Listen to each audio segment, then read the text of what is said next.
Centrale du sommeil, c'est pas quelque chose qui est extrêmement dérangeant pour le patient. C'est pas du tout, ça n'entraîne pas de la somnolence, ça n'entraîne pas des bruits respiratoires, de l'agitation. Donc c'était plus dans l'idée, est-ce qu'on peut améliorer la mortalité de ces patients?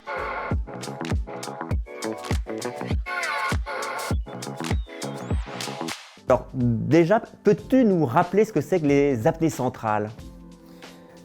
Oui, les apnées centrales, c'est un arrêt de la respiration, hein, l'apnée, arrêt de plus de 10 secondes, et centrale parce que ce n'est pas un collapsus des voies aériennes comme dans l'apnée obstructive du sujet qui est ronfleur et qui va bloquer sa respiration et il continue à essayer de faire rentrer l'air mais il ne peut pas. L'apnée centrale, c'est une commande respiratoire, la commande respiratoire qui ne se fait plus, et donc ça peut avoir plusieurs causes, et c'est quand même ça qui fait l'importance de cette pathologie. Ce n'est pas lié à une cause particulière, mais il y a un éventail de causes et d'étiologies à rechercher dans cette pathologie. Et dans ces pathologies, dans ces causes, je pense qu'il y a des pathologies cardiaques également. Alors oui, quand on pense apnée centrale, on pense tout de suite à l'insuffisance cardiaque. C'est sans doute important de ne pas limiter les choses à l'insuffisance cardiaque parce que ça va bien au-delà. On va dire que déjà sur la séméiologie de la polygraphie et de la respiration et des apnées centrales, on peut déjà établir rapidement des orientations. L'apnée centrale qui est liée à la maladie, à l'insuffisance cardiaque essentiellement, c'est une pathologie qui va être, une respiration qui va être très régulière et périodique. C'est ce qu'on appelle la respiration périodique de Cheyne-Stokes. Donc on voit des espèces de montées et de descentes du débit aérien avec des arrêts. Donc c'est un flux qui est crescendo, décrescendo, séparé par des apnées, des arrêts complets.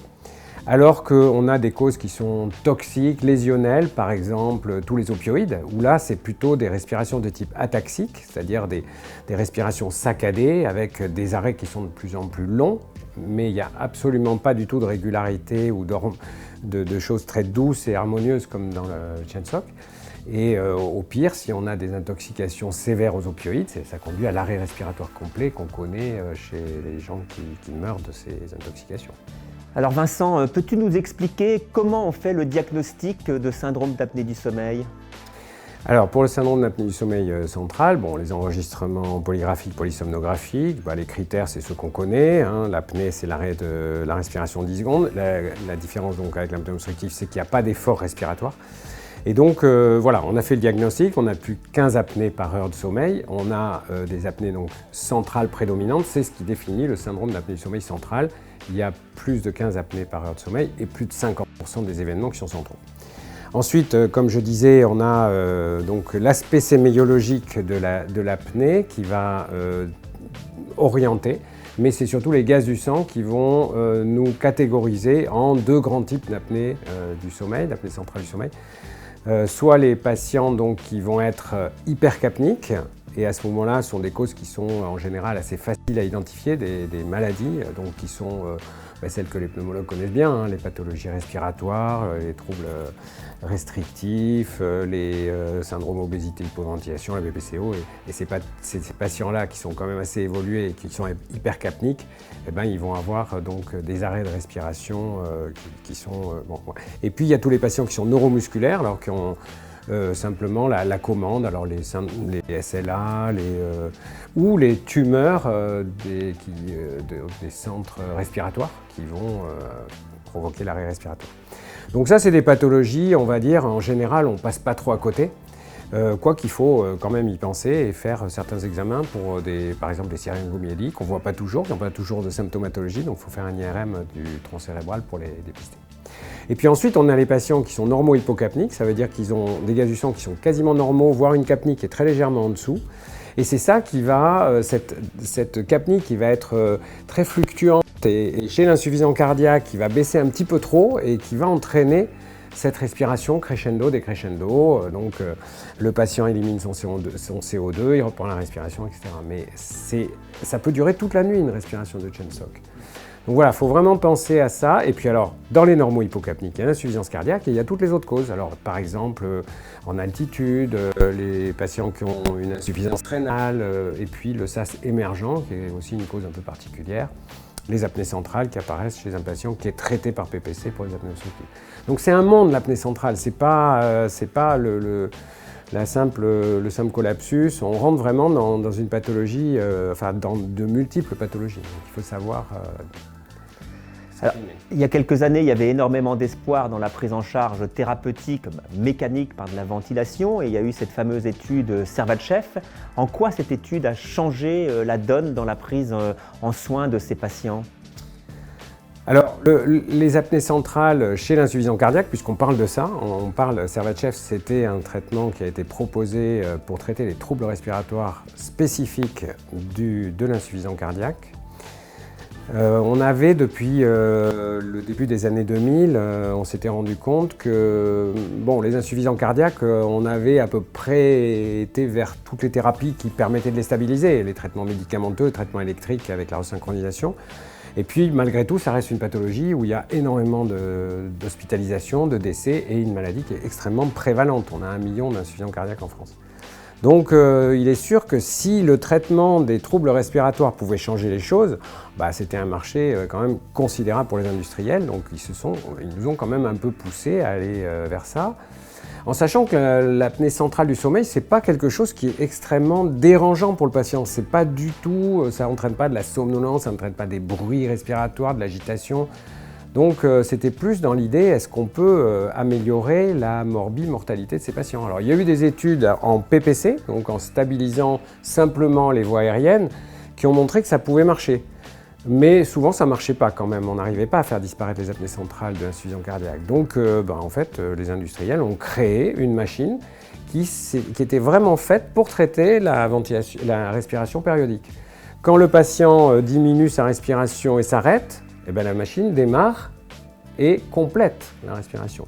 Et puis quand il reprend sa respiration avec une augmentation progressive parce qu'il est hypercapnique et donc il est hypocapnique et donc il va refaire sa respiration, à ce moment-là, la machine, elle, le laisse faire et ne ventile pas.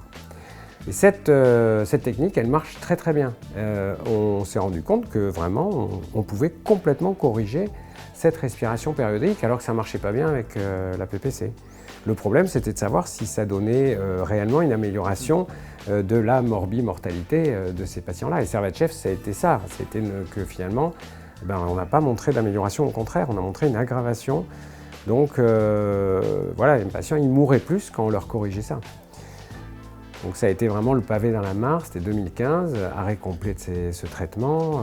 Ça a été très compliqué pour tout le monde, pour les patients, parce qu'il a fallu les désappareiller, pour les médecins, parce qu'ils ne savaient plus trop comment gérer la situation. Il y en a quand même qui allaient mieux avec, malgré tout. Et puis pour les industriels, les actions en bourse de ResMed ont plongé, ça a été compliqué.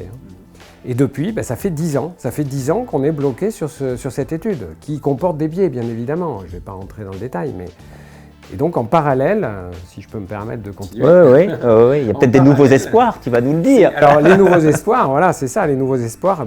En parallèle, il y a eu une deuxième étude qui a été menée par Douglas Bradley à Toronto, qui était l'étude Advent-HF, et là qui était un peu plus dans le monde réel, c'est-à-dire de l'insuffisance cardiaque, c'est-à-dire des patients qui étaient ronfleurs, qui avaient des apnées obstructives, qui avaient des apnées centrales.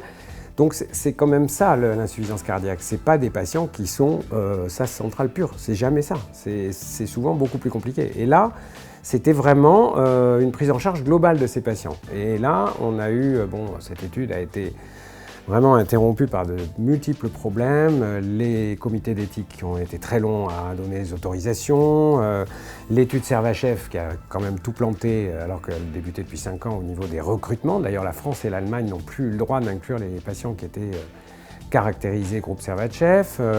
Il y a eu ensuite le Covid qui a quand même arrêté toute la vie, et donc bien sûr ces inclusions. Et puis pour finir, il y a eu en 2021 l'affaire Philips avec les mousses, puisque c'était des appareils de chez Philips et non pas de chez ResMed. Donc une étude vraiment qui a multiplié les difficultés. Mais malgré tout, on a fini par avoir quand même 730 patients, ce qui est beaucoup moins que Servatchev, 1235 je crois chez Servatchev. Donc on voit bien que il y a quelque chose de plus solide sur Advent et avec des données vraiment très importantes, multiples à tous les niveaux, sur les enregistrements de sommeil, sur les données biologiques, des biomarqueurs, sur les échographies cardiaques.